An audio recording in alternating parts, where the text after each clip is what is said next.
இந்த மாதம் கட்ட முடியல. என் சூழ்நிலைங்க அதாவது 11ஆவது மாதம் 7ஆம் தேதி டெலிவரி கொடுத்துருந்தாங்க. இப்போ வந்துங்க 22ஆம் தேதி பிறந்து போகுது. ஒரு சூழ்நிலை கட்ட முடியும் சார். நான் வந்து அடுத்த மாதம் கட்டணும் சொன்னாங்க. இப்போ பணம் வாங்கிட்டு தான் போகணும், பணம் வாங்காத போக முடியாதுன்னு வந்து நிற்கிறாங்க. வீட்டுக்கு வந்தாலும் வீட்டில் சொல்லி போகலைங்க. அதாவதுங்க அண்ணன் பேர் குருசாமி, நம்ம ரங்கம்பாளையத்தில் குடியிருக்காப்புல. அவரோட வீட்டை திண்டல்ல நம்ம அவரோட வீட்டை வச்சு அடமானம் வச்சு விஸ்தார் அப்படிங்கிற ஒரு ஃபைனான்ஸ் கம்பெனியில் கடன் வாங்கியிருக்காப்படி. அதை கிட்டத்தட்ட போன மாதம் வரைக்குமே கட்டி முடிச்சிட்டாரு. பணமெல்லாம் எதுவும் பெண்டிங்கெல்லாம் கிடையாது. இந்த மாதம் தான் கட்டணும். தவண தேதி தள்ளி போச்சு. இப்போ தேதி என்ன 30, நாளைக்கு ஒரு நாள் இருக்குது. பணம் வாங்காமல் போக மாட்டேன்னு அண்ணன் இங்கே வேலை செய்கிறாப்புல, வீட்டில் செக்யூரிட்டியாக இருக்காப்புல. வயசு 53 ஆகுது. இந்த இவங்க வீட்டுக்கார அம்மா நமக்கு ஃபோன் பண்ணாங்க. மக்கள் ஜனநாயக முன்னேற்ற கழகம் மாநில இளைஞரணி தலைவர்களான்னு கேட்டுட்டு நம்மக்கிட்ட விஷயத்த சொன்னாங்க. என்னவா பிரச்சனைன்னு கேட்டோம். விஸ்தார் கம்பெனிலேருந்து 4 ரவுடிகளும் பொறுக்கிகளும் வீட்டுக்கு வந்து தனியாக இருக்கும்போது எங்களுக்கு தொந்தரவு பண்ணுறாங்க. எங்கள் வீட்டுக்கார் வேலை செய்கிற இடத்துக்கு போய் கொலை மட்டும் விடுறாங்க. 4 பேர் சேர்ந்து நிற்கிறாங்க அப்படின்னு சொல்லி இவரை வேலை செய்ய எங்கேயும் விடுறது கிடையாது. இப்போ அதைத்தான் இங்கே வந்து பார்க்குறோம். இப்போ நம்ம போய் கேட்குறோம், அந்த ரவுடிகளும் பொறுக்கிகளும் என்ன செய்கிறாங்க, என்ன சொல்கிறாங்கன்னு கேளுங்க. ஓகேங்களா? பேசுவோமா? பேசுங்க சார். பிரச்சனை ஏதாவது ஆச்சுன்னா போலீஸில் கம்ப்ளைண்ட் கொடுத்துடலாமா? 100க்கு ஃபோன் பண்ணிடலாமா? சார் ஒன்றும் பிரச்சனை இல்லை. ஒன்றும் பிரச்சனை இல்லை சார். என்ன உங்களுக்கு என்ன டார்ச்சர் பண்ணுறாங்களா? பணம் கொடுத்தா தான் போகணும்னு நினைக்கிறாங்க சார். இன்னொன்று என்னன்னாக்கா பொண்டாட்டி விட்டு கொடுத்து கூட வாங்கி கட்டேன் அப்படி சொன்னாங்களா? நல்லா கேளுங்க. பொண்டாட்டியை விட்டு கொடுத்து காசை கொடுங்க கேட்குறாங்களாமா? பொறுக்கி பேசுறாங்க சார். ரெக்கார்டு வச்சிருக்காங்க. ரெக்கார்டு இருக்குதுங்களா? அப்படி பொறுக்கி பசங்க என்ன சொல்றானுங்க? பொண்டாட்டியை விட்டு கொடுத்து பணத்தை கொடுறாங்கிறானுங்க. விஸ்தார் கம்பெனிலேருந்து வந்திருக்கானுங்க. இப்போ அதை தான் நம்ம கேட்க போகிறோம். என்ன சொல்கிறாங்கன்னு கேள்வி வாங்க. இருக்குதா? ஆமா, இப்போ என்ன பேசலாம் அப்போ ஆமா, இது வாப்பா எல்லாரும் ரெக்கார்டு வந்து அந்த ஃபோன் இருக்குது. இந்த ஃபோன் இல்லைன்னா அந்த ஃபோன் இருக்குது. ரெக்கார்டு இருக்குது. பொண்டாட்டி கொடுத்து வாங்கி தர்றா கேட்டுத்தாயோட கொண்டு போடுவோம். எத்தனாவது குட்டி போடுவோம். ரெக்கார்டை வச்சுருக்கீங்களா? இப்போ கொடுத்துருவோம் போலீஸ் ஸ்டேஷன். இப்போ அனுப்பிச்சு சொல்கிறேன் தருவாங்க. பண்ணுங்க என் நம்பருக்கு அனுப்பிச்சு விட சொல்லுங்க. என் நம்பர் இருக்குது அவங்ககிட்ட. அனுப்பிச்சு சொல்லுங்க. அந்த காசு என்ன பண்ணி கொடுக்குறீங்க? பொண்டாட்டி விட்டு பணம் வாங்க சொல்றீங்களா? தெரியல. ரெக்கார்டு வச்சுக்கிறப்ப நம்ம ஜோதி பணத்தை சொல்றேன். பேர் என்ன? எனக்கு பிசினஸ் என்கிட்ட பேசுறீங்க. நீங்க இப்போ எனக்கு பிரிப்பாங்களா? நீங்க அப்படியே வாப்பா. ஈரோடு 1 ஈரோடு 2 இங்க என்ன நம்பர் பாப்பா கிட்ட கொடுத்து அந்த ரெக்கார்டு இருக்குதுல்ல? அண்ணா இருங்க பா, ஸ்டேஷனுக்கு போவோம். சரிங்க சார். இப்போ நம்ம 100க்கு ஃபோன் பண்ணுவோம். சரி. அந்த ரெக்கார்டு எடுத்துட்டு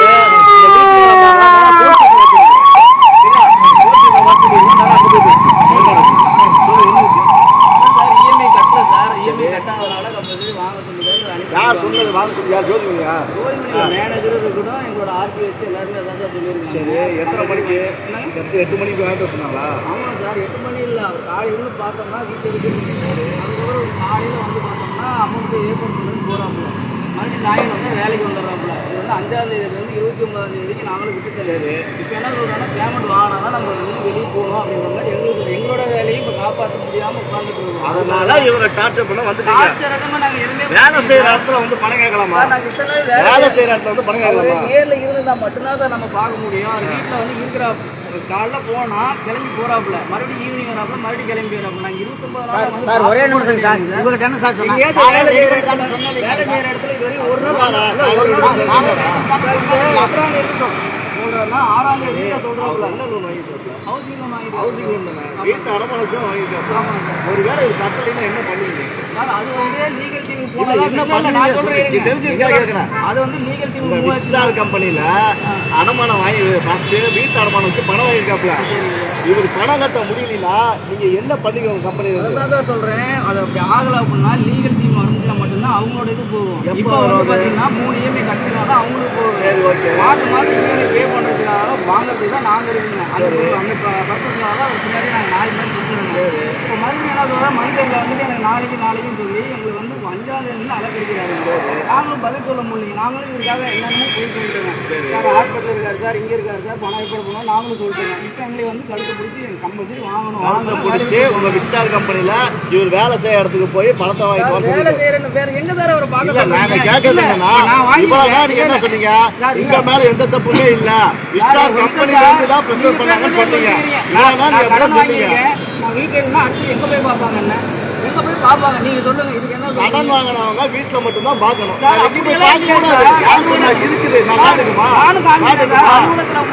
பார்க்க கூடாது, வேலை செய்யற இடத்துக்கு போக கூடாது. வந்து செய்ய தவிர பணம் வந்து அவர் செய்ய விடாம பண்ணா நீங்க சொல்றது ஓகே. நாங்க அதை பத்தி எல்லாம் பேசல சார். ஃபேமிலி இந்த மாதிரி நாங்க நின்றுட்டு இருக்கோம் சார் நடு ரோட்ல. என்ன பண்ணலாம்? 8 மணி ஆயிடுச்சு, அவர் கையில பணம் இல்ல, என்ன பண்ணலாம்? பேமெண்ட் ரெடி பண்றதா சார் சொல்றேன். 8 மணிக்கு மேல அவர் போய் ரெடி பண்ணி கட்டினா தான் நீங்க போவீங்க சார். வெளியே நாளைக்கு நாள் ரெடி பண்ணு சொல்றதுக்கு ஒரு சொல்ல மாட்டேங்கிறாப்ல. எனக்கு நான் காலையில 10 மணிக்கு பண்ணி தரேன் சொன்னேன் இல்லைங்களா? 10 மணின்றது முன்னாடியே வந்து பேசுறேன்.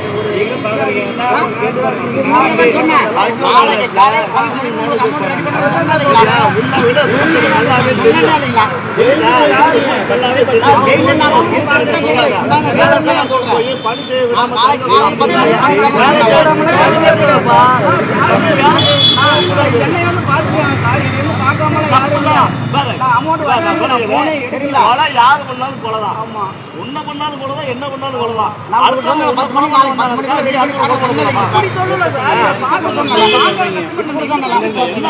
வேலை செய்யற செக்யூரிட்டியா வேலை பார்த்துட்டு அவர் வீட்டுக்கு முன்னாடி 4 பேர். அதை விட முக்கியமான விஷயம்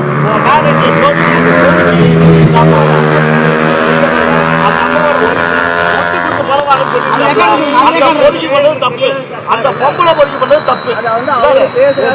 ஜோதி பண்ணி அவன் ஒரு பொம்பளை பொறுக்கி அவன் பண்ணது தப்பு. அடுத்தவங்க பொண்டாட்டியா விட்டு கொடுத்து பணம் வாங்கிட்டு செருப்பு அடிக்கலாமா வேணாமா சொல்லு சொல்ல அடிக்கலாம்.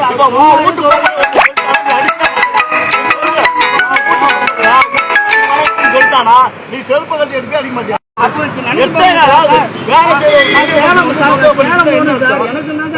சேலம் போ, சுவிட்சர்லாந்து போ, அமெரிக்கா போ, எங்க வேணாலும் போ. இந்த மாதிரி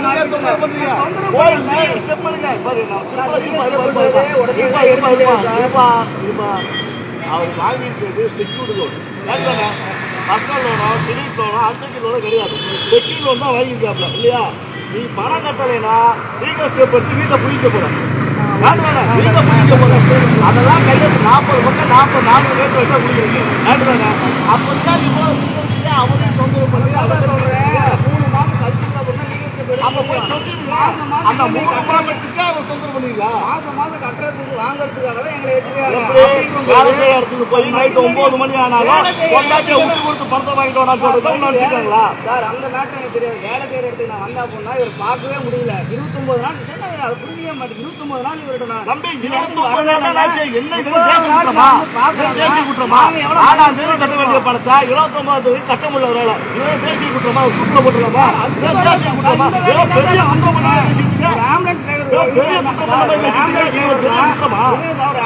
என்ன பண்ணுவோம்? உடனே பேசி உடனே அதே மாதிரி தான் நாங்க இந்த வேலைக்கு இது பண்ண போறியா? பேமெண்ட் கட்டுறதுக்கு என்ன 5ஆம் தேதி சார். 5ஆம் தேதி அவருக்கு 5ஆம் தேதி வந்து இந்த மாதிரி சொல்லியிருந்தோம்னா ஆஃபீஸ்ல வந்து ஒரு லெட்டர் மட்டும் எழுதிக்கிட்டோம்னா முடிஞ்சு போச்சு. என்ன உனக்கு லெட்டர் வேணுமா? நாளைக்கு காலையில கட்சி சார்பா லாயர் நோட்டீஸோட வந்து ஒரு பாப்பாரு போதுமா? வந்து சார் 5ஆம் தேதி அவர் நாளைக்கு வருவா தம்பி. வயசு 38 வயசு ஆகலாம். நல்லா படிச்சுடுங்க, நல்லா போஸ்டிங் இருக்குங்க. நான் சொல்றதை தெளிவா புரிஞ்சுக்கணும் சரியா? பணம் வாங்கியிருக்காப்ல, அடமானம் வச்சு பணம் வாங்கியிருக்காப்ல, பணம் கட்ட முடியல ஓகேவா? அதுக்கு உங்க மேனேஜர் ஜோதிமணிங்கிற ஒரு பொறுக்கி அவர் பொண்டாட்டியை விட்டு பணம் வாங்கி சொல்லி முடிச்சதா முழுசா அந்த பொறுக்கு ஜோதிமணிங்கிற பொறுக்கு என்ன பண்ணிருங்க? அவர் 53 வயசு பெரியவரை பொண்டாட்டியை விட்டு கொடுத்து பணம் கட்டுன்னு சொல்லியிருக்கான். அதுக்கு பெரியவர் ரெக்கார்டு இருக்குங்கிறாப்ல. நாளைக்கு காலையில ஸ்டேஷனுக்கு போய் 2 பேருக்கு மேல கம்ப்ளைண்ட் ரெக்கார்டை வச்சு கம்ப்ளைண்ட் பண்ணிட்டு லாயரோட நோட்டீஸும் அனுப்புறோம் ஓகேவா? இப்ப அவர் விட்டுருங்களா? இல்ல அவர் டார்ச்சர் பண்ணாது கேட்கிறோம். அவர் டார்ச்சர் பண்ணாதீங்க. வேலை செய்யற இடத்துல வந்து சார் வாங்க சார் எனக்கு அமௌண்ட் கட்டிங்கலாம் சொல்லல. நின்று வந்து பாக்குறாப்ல சார் 29 நாள் சரி இப்போ சொல்யூஷன் சொல்லுங்க. இப்போ நீங்க சொல்யூஷன் சொல்லுங்க. இப்போ அவர் கையில பணம் இல்லை, என்ன சொல்லுங்க? பேமெண்ட் ரெடி பண்ணி 4 நாள் கட்டம் கூட அவர் வாங்கிட்டு வர மாட்டாரு சார். என்னங்க இந்த மாதிரி சொல்லிருக்காங்க? சொன்ன மாதிரி நீங்க பொறுப்பேற்றீங்க காலை நான் உங்களுக்கு சொன்னேன், நாளைக்கு 10 மணிக்கு ரெடி பண்ணி தரேன் சொன்னேன்.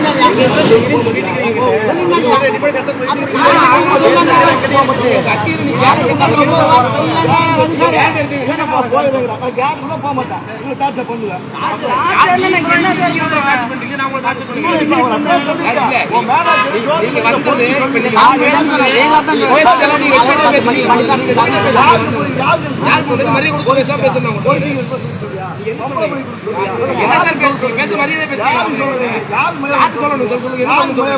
ஒரு அமௌண்ட் பண்ணி சொல்லுங்க சார். பேசலாம் பேசலாம் சார்.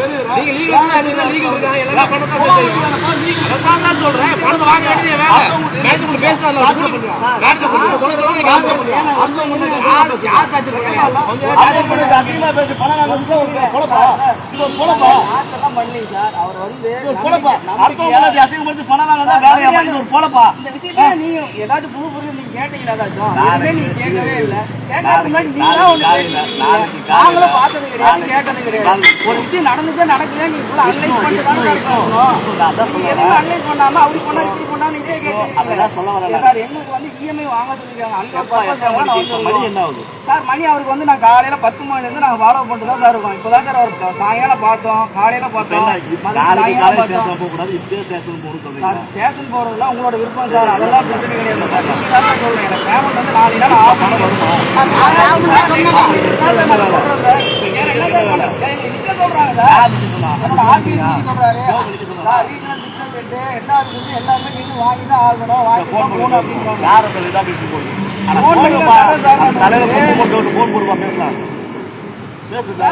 ஒரு நாள் சொன்னா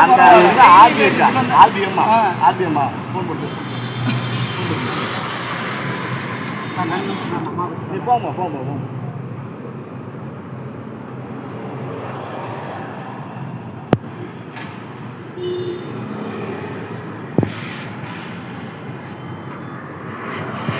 நீங்க எந்த கட்சி சார்? மக்கள் ஜனநாயகம் மக்கள் ஜனநாயக முன்னேற்ற கழகம்.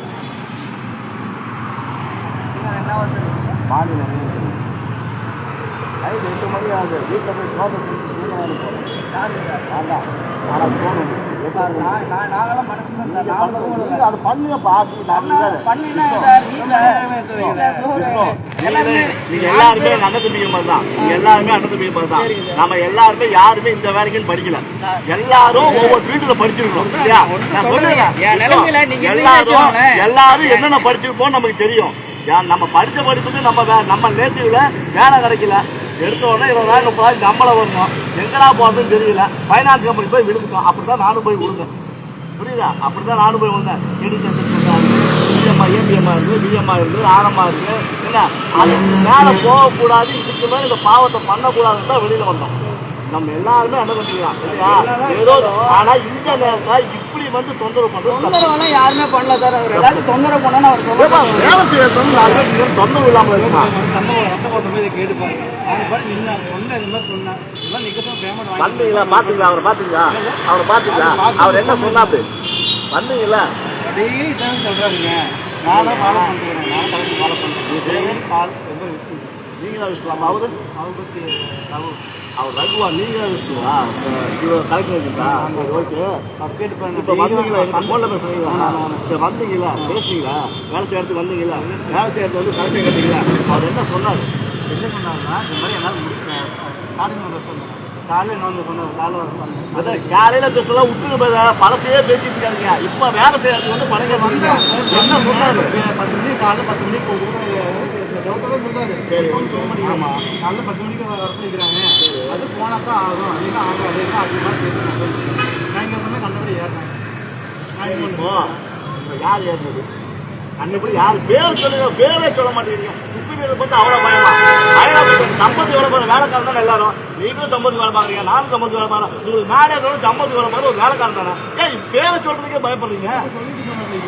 என்ன பேரை சொல்ல பாருங்க. இது வரைக்கும் ஒரு பேர் கூட சொல்லல. பேரை சொல்றதுக்கு இவ்வளோ பயப்படுறீங்க எல்லாரும். எல்லாருமே சம்பளத்துக்கு தான் வேலை பார்க்குறோம். யார் தலையில கொம்பு முளைக்கல, குத்தி கிழிச்சிட மாட்டாங்கல்ல. வேலை சொல்றதுக்கே தயங்குறீங்க. குத்தி வேலை சொல்றது ஒரு 53 வயசு கிழவனை செக்யூரிட்டி வேலை பார்த்து அவர் பொழப்பு நடத்திட்டு இருக்காப்புல. அவரோட சொந்த வீட்டை அடமானம் வச்சு பணம் வாங்கியிருக்காப்புல. ஒரு மாசம் கூட டியூ பெண்டிங் கிடையாது. இந்த மாசம் தான் பெண்டிங். அவர் வேலை செய்யறது தொந்தரவு பண்ண இல்லைப்பா. இது ஒரு பேசிக் நாலேஜ். வேலை இருந்தால் தான் சம்பளம் வரும், சம்பளம் இருந்தால் தான் டியூ கட்ட முடியுது. பேசிக் நாலேஜ் இல்லையா? வாங்க, எங்க போலாம் வாங்க. தலைவரை கூட்டிட்டு வர ஸ்டேஷனுக்கு போலாமா?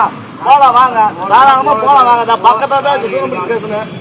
சூரம்பட்டி ஸ்டேஷன் பக்கத்துல தான் இருக்கு. உங்களோட டார்ச்சர், உங்களை யார் டார்ச்சர் பண்றா, உங்க சுத்தி என்ன சொல்லி டார்ச்சர் பண்றா ஸ்டேட்மெண்ட் கொடுங்க. நாங்க அவங்க மேல கேஸ் ஃபைல் பண்ணிக்கலாம்.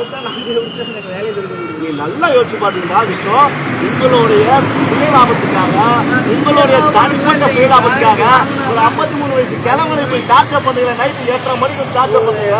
கொஞ்சமா மனசாட்சி ஒன்று இருக்குதா விஷ்ணு? ரகுவா, நம்ம விஷ்ணு விஷயம் பேசிட்டு எத்தனை மணிக்குமா? 8 மணிக்கா? 8 மணிக்கா?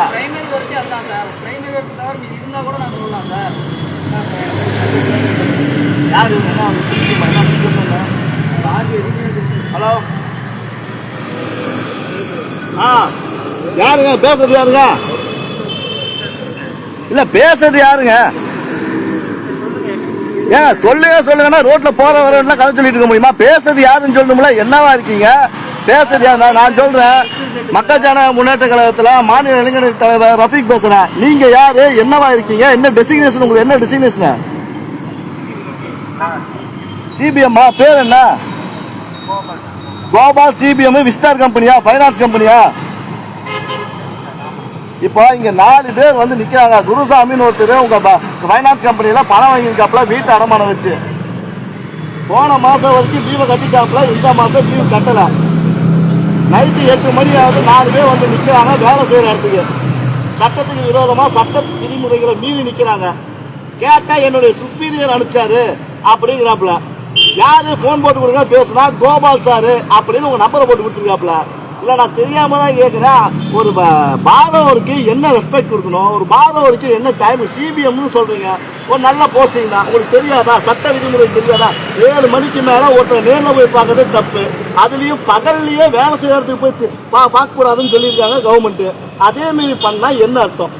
அதுவும் 4 பேர். நான் என்ன கேட்கிறேன், இந்த 4 பேருக்கு இங்க வந்து வசூல் பண்ற அளவுக்கு என்ன கோடி கோடியா மூட்டை கொடுக்குறாரு அவரு? தூக்கிட்டு போக ஆள் இல்லாம 4 பேர் வந்துருக்காங்களா? 4 பேர்த்த அனுப்ப வேண்டிய அவசியம் என்ன? நீங்க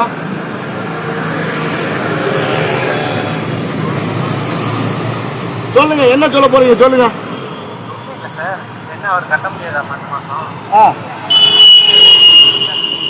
இல்ல என்ன சொல்றீங்க? என்ன பேசுறீங்க?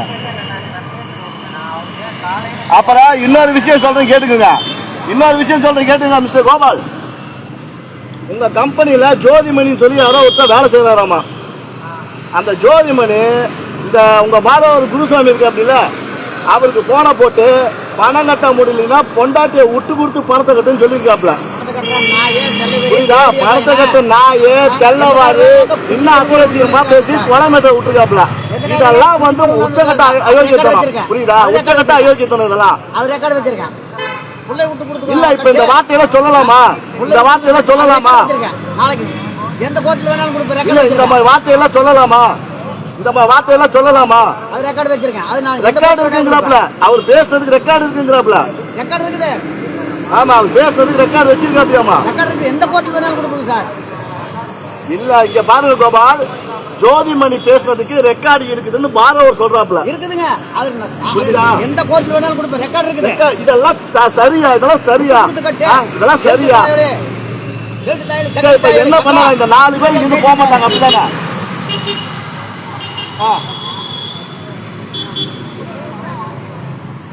அவர் சொன்னாங்க, யாரு? ரகு சொன்ன அப்படியா பணம் வாங்கிடுவேன் இன்னைக்கு சொன்ன அப்படியா ரகு? இல்ல ரகு வந்து இன்னைக்கு பணம் வாங்கிடுவேன்னு சொன்ன அப்படியா? சரி, ஓகே, பரவாயில்ல. இது வரைக்கும் நடந்ததெல்லாம் விட்டுருங்க. இப்ப கஸ்டமருக்கு தான் நிக்கிறாப்புல. அவனால இப்ப பணம் கொடுக்க முடியல. அவர் சொல்றா அப்படி. நான் சொல்லுங்க. நாளைக்கு கட்டுவோம். அடுத்த மாதம் சேர்த்து கூட கட்டுறேங்க சார். இந்த மாதம் தான் பெண்டிங்க. இந்த மாதம் பெண்டிங், அடுத்த மாதம் சேர்த்து கூட கட்டுறேன் நான். இதுதான் அவரோட ஸ்டேட்மெண்ட். இங்க பாருங்க, குருசாமியோட ஸ்டேட்மெண்ட். இந்த மாசம் கட்டுறாப்ல, இல்லைன்னா அடுத்த மாசம் சேர்த்து கட்டுறாப்ல. இதுதான் அவரோட ஸ்டேட்மெண்ட். உங்களால என்ன லீகல் ஆக்ஷன் எடுக்க முடியுமோ லீகல் ஆக்ஷன் எடுத்துக்கோங்க. புரியுதா? அதை விட்டுப்பட்டு இந்த பொண்டாட்டியை விட்டு கொடுத்து பணத்தை கட்டுன்னு சொல்றது, வேலை செய்ய இடத்துல வந்து பேசுறது, அவனை டார்ச்சர் பண்றது, மிரட்டுறது, இந்த 4 பேர்த்த விட்டு மிரட்டுற வேலையெல்லாம் வேணாம். புரியுதா? உங்களுக்கு மட்டும் இல்ல, உங்க கம்பெனிக்கு மட்டும் லீகல் டீம் இல்ல. புரியுதா? அதை நான் உங்களுக்கு தெளிவா சொல்லிடுறேன். எல்லாத்துக்கும் இருக்குது லீகல் டீம். லீகல் டீமே தேவையில்லை. மனுஷன் போய் எஸ்பி ஆஃபீஸில் ஒரு கம்ப்ளைண்ட் கொடுத்து அந்த ரெக்கார்டை கொடுத்து என்ன பண்ணுமோ அப்படி பண்ணுவாப்புல, நாங்கள் அதுக்கு கைட் பண்ணுவோம். புரியுதா? ஆனா இப்ப இந்த இடத்துல அந்த 4 பேர்த்த தயவு செஞ்சு கிளம்ப சொல்லுங்க. அவரோட உயிருக்கு பாதுகாப்பு இல்லை. வணக்கா புரியல. இல்ல இல்ல, அவர் கட்டுவாரா கட்ட வேணாமாங்கிறது அவருடைய விருப்பம். அதெல்லாம் நீங்க சொல்லக்கூடாது. வேலை போயிடுச்சு, வேலை போயிடுச்சு. இல்ல, நான் எப்படி பொழைக்க முடியும்? சம்பளத்துக்கு வேலை பாக்குறீங்க, அவ்வளவுதான். நீங்க ஒரு பைனான்ஸ் கம்பெனில சம்பளத்துக்கு வேலை பாக்குறீங்க. அவருக்கு சொந்தமான வீட்டை உங்க கம்பெனி முதலாளி கிட்ட அடமானம் வச்சு பணம் வாங்கிட்டாப்ல. நீங்க இடையில இருக்கிற ஒரு மீடியேட்டர். அவர் பணம் கட்டணுமா, பணம் கட்ட மாட்டாரா, இல்ல பணம் கட்டினா லீகல் ஆக்ஷன் எடுக்கணுமா, அதெல்லாம் உங்க முதலாளி பார்த்துப்பாப்ல. புரியுதா? நீங்க சட்டத்தை ஃபாலோ பண்ணி பணியை செய்யுங்க, வேலையை செய்யுங்க, மக்களை துன்புறுத்தாதீங்க. சரியா? 8 மணிக்கு வேலை செய்யற இடத்துல வந்து ஒரு வயசானவர் இப்படி மிரட்டுறது சரியில்லை. அது சரியில்லை, அது தப்பு. புரியுதா? சரி, பெண்ணை இவங்க கிளம்புவாங்களா மாட்டாங்களா, இல்லை நாங்கள் ஏதாவது சட்டப்படி நடவடிக்கை எடுக்கணும். எங்களுக்கு இதெல்லாம் பழகி போச்சுங்க. தினம் 3 பேர் 4 பேர்த்த சந்திச்சுக்கிட்டு தான் இருக்கிறோம். இந்த மாதிரி பேங்க்கை சந்திச்சுக்கிட்டு தான், ஃபைனான்ஸை சந்திச்சுக்கிட்டு தான் இருக்கோம். நாங்கள் அவருக்கு தவணை கொடுங்கன்னு கேட்குறோம். உங்ககிட்ட நாங்கள் ஒன்றும் சண்டை போடலை, தவணை கொடுங்கன்னு கேட்குறோம். இந்த மாதம் மட்டும் தான் பெண்டிங்கு. போன மாதம் வரைக்கும் கட்டிருக்காப்ல. இந்த மாதம் தான் பெண்டிங்கு. கட்ட முடியல, அடுத்த மாதம் கட்ட போகிறாப்புல. அடுத்த மாதம் கட்ட முடியல, 3 மாதம் வச்சு நீங்கள் செக் எடுக்க போகிறீங்க. உங்ககிட்ட எல்லா ஆவணங்களும் அவர்கிட்ட கையெழுத்து வாங்கி வச்சுக்கிறீங்க. அவ்வளோதான், சிம்பிள். தயவு செஞ்சு அவங்க வீட்டுக்கு போய் அவரோட மனைவியை துன்புறுத்த வேணாம்னு சொல்லுங்க. அவர் வேலை செய்யறத வந்து துன்புறுத்த வேணாம்னு சொல்லுங்க. அவரோட அடமான பத்திரம்லாம் உங்ககிட்ட இருக்குது. நீங்க என்ன நடவடிக்கை எடுக்கிறீங்களோ எடுங்க. ஆனா அவரோட உயிருக்கு பாதுகாப்பு கொடுத்துருங்க. சரியா? சரி. இல்ல, நான் 6 மணிக்கு மேல வந்துட்டாங்க மட்டும் சொல்லல. 6 மணிக்கு மேல வந்ததுக்கு மட்டும் சொல்லல பிரதர் கோபால். நான் 6 மணிக்கு மேல வந்ததை மட்டும் சொல்லல. ஜோதிமணி பேசிட்டு அசிங்கமான வார்த்தைகளுக்கு சேர்த்து தான் பேசிட்டு இருக்கிறேன். சரியா? இப்ப நாங்க இங்க பாருங்க, நான் சொல்றேன்னா கேட்டுருங்க. அவரு பாரோரு உங்க ஜோதிமணி பேசின ரெக்கார்டு இருக்குதுன்னு சொல்றாப்ல. ஒருவேளை அந்த ரெக்கார்டு இருக்கிறது உண்மையா இருந்தா ஜோதிமணி கிட்ட தெளிவா சொல்லிக்கோங்க. சட்டப்படி அவரு நிச்சய தண்டனை அனுபவிப்பார். நாங்க லேஸ்ல விட மாட்டோம். அதை நீங்க அவருக்கு என்ன பாதுகாப்பு இருக்குமோ கொடுத்துக்கோங்க. நாங்க சட்டப்படி அவர் மேல நடவடிக்கை எடுத்தே தீர்வோம். பேசி இருந்தால் சொல்றேன் நான். பேசி இருந்தால் ரெக்கார்டுன்னு ஒன்று இருந்தா நாளைக்கு காலையில் நீங்கள் சொல்றீங்களா, நாளைக்கு வீட்டுக்கு போவாங்க, கண்டிப்பாக பரங்கேற்று நிற்பாங்கன்னு சொல்றீங்களா. பேசி இருந்தால் அதே தான் நானும் சொல்றேன். இப்போ நாங்கள் செக் பண்ணுறோம், போகிறோம், உண்மையா ஆவணம் இருக்குதா, உண்மையிலேயே அதுக்குண்டான ஆதாரங்கள் இருந்தா நிச்சயம் ஜோதிமணி மேலே சட்டப்படி நடவடிக்கை எடுப்பேன். இதை நீங்கள் ஜோதிமணி கன்வெர்ட் பண்ணிடுங்க. புரியுதா? அப்புறம் வந்து எங்களுக்கு விஸ்தாருக்கு அவருக்கு சம்மந்தமில்ல, அவர் தனிப்பட்ட முறையில் பேசினாரு அப்படிலாம் எங்கேயும் சொல்ல முடியாது. ஏன்னா அவர் உங்களுடைய ஸ்டாஃப், அவர் உங்களுடைய ரெப்ரசன்டேட்டிவ். நீங்களை ரெப்ரசன்ட் பண்ணுறது அவரோட வேலை. அவர் உங்களுடைய ரெப்ரசன்டேட்டிவ் நம்பிதான் விஷ்ணு கையிலேயே ரகு கையிலேயே பணத்தை கொடுக்குறாங்க. அதை அவர் கொண்டு வந்து கொடுக்குறாரு. அந்த பணத்துக்கு எப்படி நீங்கள் பொறுப்பேற்றுக்கிறீங்களோ அந்த மாதிரி அவங்க பேச வார்த்தைகளுக்கு விஸ்தார் தான் பொறுப்பு. நாங்கள் தெளிவாக சொல்கிறோம். அவர் ஒரு இஎம்ஐ கட்டுறதுக்கு